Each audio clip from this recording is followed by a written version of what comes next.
और चलिए अब वक्त हो चला है आपको तेज रफ्तार से देश और दुनिया की हलचल दिखाने का भारत सुपरफास्ट में। खेल मंत्री अनुराग ठाकुर से मिलने उनके घर पहुंचा खिलाड़ियों का दल। बृजभूषण मांगने पर चल रही है मीटिंग। खेल सचिव भी घर पर मौजूद। कुश्ती संघ के अध्यक्ष के खिलाफ पहलवानों ने इंडियन ओलंपिक संघ को लिखा पत्र। कहा टोक्यो ओलंपिक में मेडल से चूकने पर बृजभूषण सिंह ने विनेश फोगाट को किया परेशान। विनेश ने बना लिया था सुसाइड का मन।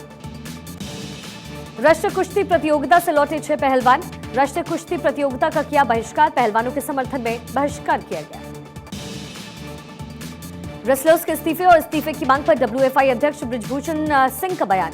बृजभूषण सिंह ने इस्तीफा देने से किया इनकार। प्रेस कॉन्फ्रेंस से पहले बृजभूषण सिंह का बयान। कहा मेरे समर्थन में हरियाणा के 300 खिलाड़ी। हरियाणा के खिलाड़ी पहुंचे गोंडा। बृजभूषण सिंह करेंगे पीसी। यूपी के गोंडा में अपने आवास मीडिया से बातचीत करेंगे। बृजभूषण पर लगा है यौन शोषण का आरोप। बृजभूषण सिंह के खिलाफ पहलवानों के प्रदर्शन का तीसरा दिन आज। हरियाणा की खाप पंचायतों का मिला समर्थन। जंतर मंतर पहुंच रही है खाप पंचायतें। पहलवानों को लगातार मिल रहा है सपोर्ट। रेसलर्स के समर्थन में आगे आए बॉक्सर विजेंद्र सिंह। पहलवानों का हौसला बढ़ाया। कुश्ती पर जंग लगातार जारी। खिलाड़ियों और खेल मंत्री के बीच 4 घंटे तक चली बैठक। पहलवानों से धरना खत्म करने को कहा गया। पहलवानों को वापस कैंप में जाने की सलाह दी गई। आज फिर बैठक होगी। खेल मंत्री और खिलाड़ियों के बीच बैठक होगी। पहले राउंड में 4 घंटे तक चली बैठक। आज 3 बदलाव संभव। खिलाड़ियों ने खेल मंत्री अनुराग ठाकुर से बृजभूषण सिंह की शिकायत की। बृजभूषण सिंह को डब्ल्यूएफआई अध्यक्ष पद से हटाने की मांग। वहीं खिलाड़ियों के आरोपों की जांच होगी। खेल मंत्री अनुराग ठाकुर ने खिलाड़ियों को इंसाफ का दिया भरोसा। वहीं दूसरी ओर बृजभूषण सिंह से इस्तीफे को कहा गया। खेल मंत्रालय ने 24 घंटे में इस्तीफे की पेशकश की। इस्तीफा नहीं दिया तो हटाए जाएंगे बृजभूषण। खेल मंत्रालय ने खिलाड़ियों की मांगे मानी। नए कोच नए फिजियो की नियुक्ति होगी। लखनऊ से दिल्ली शिफ्ट होगा ट्रेनिंग सेंटर। खेल मंत्रालय खिलाड़ियों को आर्थिक मदद भी देगा। विनेश फोगाट ने बृजभूषण सिंह पर लगाया गंभीर आरोप। कहा जब तक बृजभूषण के इस्तीफे नहीं होते तब तक धरना जारी रहेगा। प्रधानमंत्री नरेंद्र मोदी ने रोजगार मेले के अंतर्गत युवाओं को नियुक्ति पत्र सौंपे। 71,000 युवाओं को नियुक्ति पत्र सौंपे गए। इस मौके पर नौकरी पाने वाले युवाओं को संबोधित भी किया गया। इस अभियान के तहत 10 लाख युवाओं को केंद्र सरकार की तरफ से सरकारी नौकरी दी जाएगी। देश भर के युवाओं को विभिन्न सरकारी विभागों में जैसे जूनियर इंजीनियर, लोको पायलट्स जैसे पदों पर नियुक्ति दी जाएगी। वाराणसी दौरे पर जेपी नड्डा, सीएम योगी भी साथ। काशी विश्वनाथ मंदिर में पूजा अर्चना की। मंदिर में दर्शन करने के बाद सीएम योगी आदित्यनाथ और जेपी नड्डा ने मंदिर के बाहर चाय की दुकान पर चाय पी और आमजन का हालचाल भी लिया। बीजेपी अध्यक्ष जेपी नड्डा यूपी दौरे पर हैं। गाजीपुर के दौरे पर रहेंगे बीजेपी अध्यक्ष जेपी नड्डा। जनसभा को करेंगे संबोधित। मिशन 2024 पर बीजेपी राष्ट्रीय अध्यक्ष जेपी नड्डा। गाजीपुर रैली में भरी हुंकार। कहा देश बढ़ रहा है विकास के पथ पर। आतंकी गतिविधियां भी कम। नई संसद बनकर पूरी तरीके से तैयार। नई संसद की पहली तस्वीर आई सामने। संसद के अंदर के चैंबर की तस्वीर आई सामने। दिल्ली महिला आयोग की अध्यक्ष स्वाति मालीवाल के साथ हुई बदसलूकी। मालीवाल का आरोप सड़कों पर रियलिटी चेक करने के दौरान नशे में धुत ड्राइवर ने की बदतमीजी। पुलिस ने आरोपी को किया गिरफ्तार। दिल्ली के उपराज्यपाल वीके सक्सेना ने सीएम अरविंद केजरीवाल को लिखा पत्र। एलजी पर टिप्पणी के आरोप में भेजा गया पत्र। बीजेपी ने किया पलटवार। नेशनल कॉन्फ्रेंस के अध्यक्ष फारूक अब्दुल्ला ने फिर अलापा पाकिस्तान का राग। जम्मू कश्मीर के आतंकवाद को पाकिस्तान से बातचीत करके खत्म किया जा सकता है। कहा इसके लिए खून से लिखेंगे खत। बॉम्बे हाईकोर्ट ने वीडियोकॉन ग्रुप के चेयरपर्सन वेणुगोपाल धूत को दी अंतरिम जमानत। धूत ने गिरफ्तारी को अवैध बताते हुए बॉम्बे हाईकोर्ट में लगाई थी याचिका। रक्षा मंत्री राजनाथ सिंह ने पाकिस्तान पर दिया बड़ा बयान। कहा कि चाहे पीओके हो या पाकिस्तान, कोई संकट में ना रहे। हम कामना करते हैं कि सब सुखी रहें। वसुदेव कुटुंबकम का संदेश देने वाला है भारत। प्रयागराज में रक्षा मंत्री राजनाथ सिंह ने कहा भारत दुनिया की 5वीं अर्थव्यवस्था है और विशेषज्ञों के मुताबिक 2027 तक भारत दुनिया की टॉप 3 अर्थव्यवस्था बन जाएगा।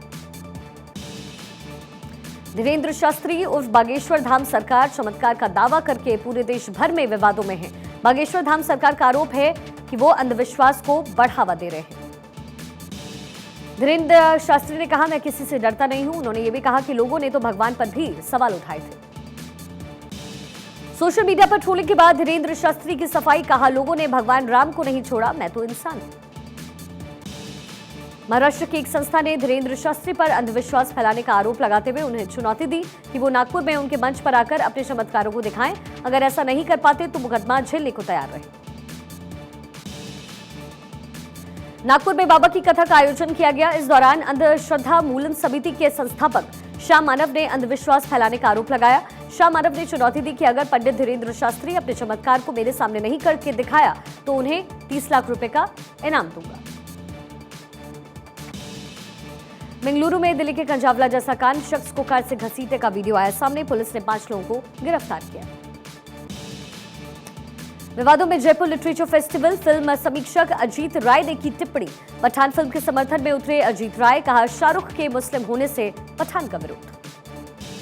हरिद्वार में तय मानकों का अतिक्रमण कर लाउडस्पीकर से ध्वनि प्रदूषण फैलाने वाली 7 मस्जिदों पर जुर्माने की कार्रवाई के साथ ही 2 मस्जिदों को चेतावनी जारी की गई। प्रयागराज में कल मौनी अमावस्या को लेकर तैयारी पूरी। मौनी अमावस्या को लेकर के गंगा घाटों पर सुरक्षा के कड़े इंतजाम। 200 सीसीटीवी कैमरों के साथ माघ मेले पर नजर रखी जा रही है।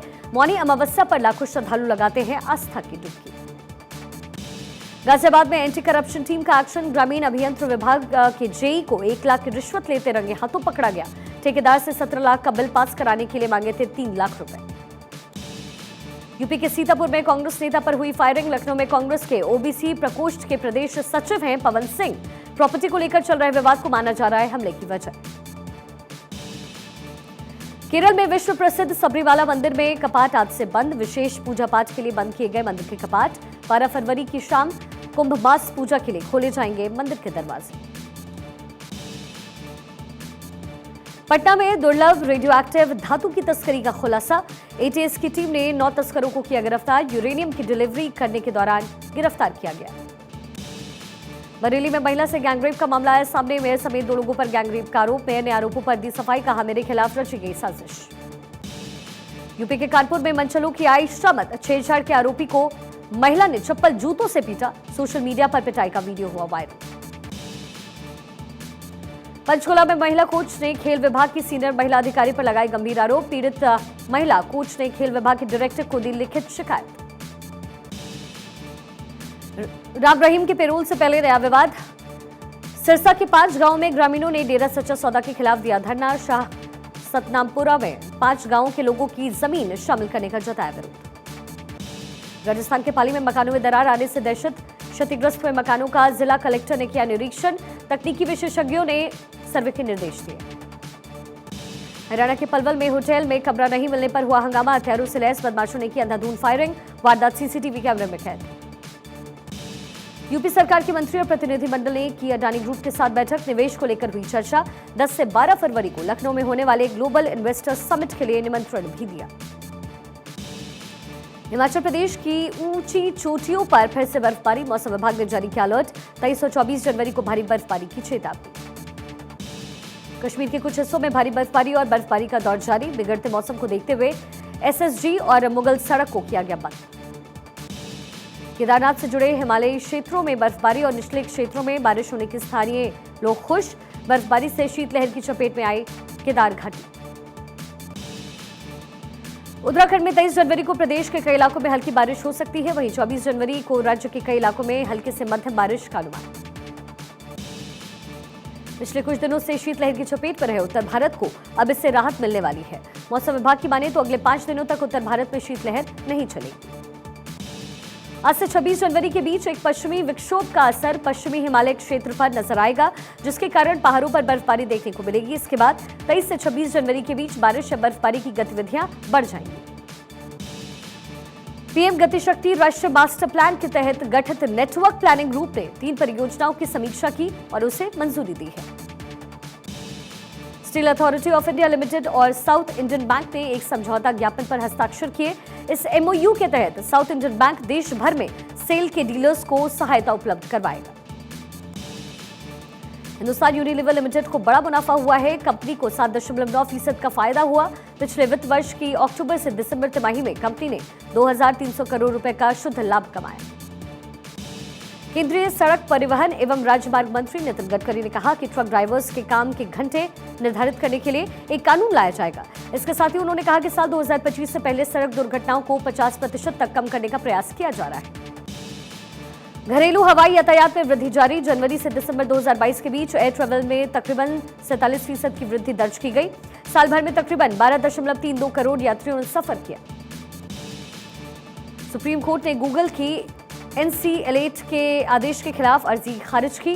कोर्ट ने जुर्माने पर रोक लगाने से साफ इनकार किया। NC-ELATE ने गूगल पर लगाया था 1337 करोड़ का जुर्माना। सुप्रीम कोर्ट की कोलेजियम ने वरिष्ठ अधिवक्ता सौरभ कृपाल को दिल्ली हाईकोर्ट का न्यायाधीश नियुक्त करने की 11 नवंबर 2021 की अपनी सिफारिश को दोहराया। श्रीराम जन्मभूमि तीर्थ क्षेत्र ट्रस्ट को आयकर विभाग ने एक बड़ी राहत दी। विभाग की ओर से श्रीराम जन्मभूमि तीर्थ क्षेत्र ट्रस्ट पर लगाया गया 1800 करोड़ का टैक्स माफ किया गया। कंगाल पाकिस्तान को वर्ल्ड बैंक से मिलने वाला लोन अभी नहीं मिलेगा। इसके लिए पाकिस्तान को अभी इंतजार करना होगा। पाकिस्तान सरकार को $45 करोड़ के एक लोन के जनवरी में मंजूर होने की उम्मीद थी। एलॉन मस्क के लिए ट्विटर खरीदना घाटे का सौदा बना। ट्विटर पर खर्च निकालने के लिए फर्नीचर सहित 631 वस्तुएं नीलाम की जा रही है, जिसमें ट्विटर बर्ड स्टैच्यू 82 लाख रुपए में नीलाम की गई।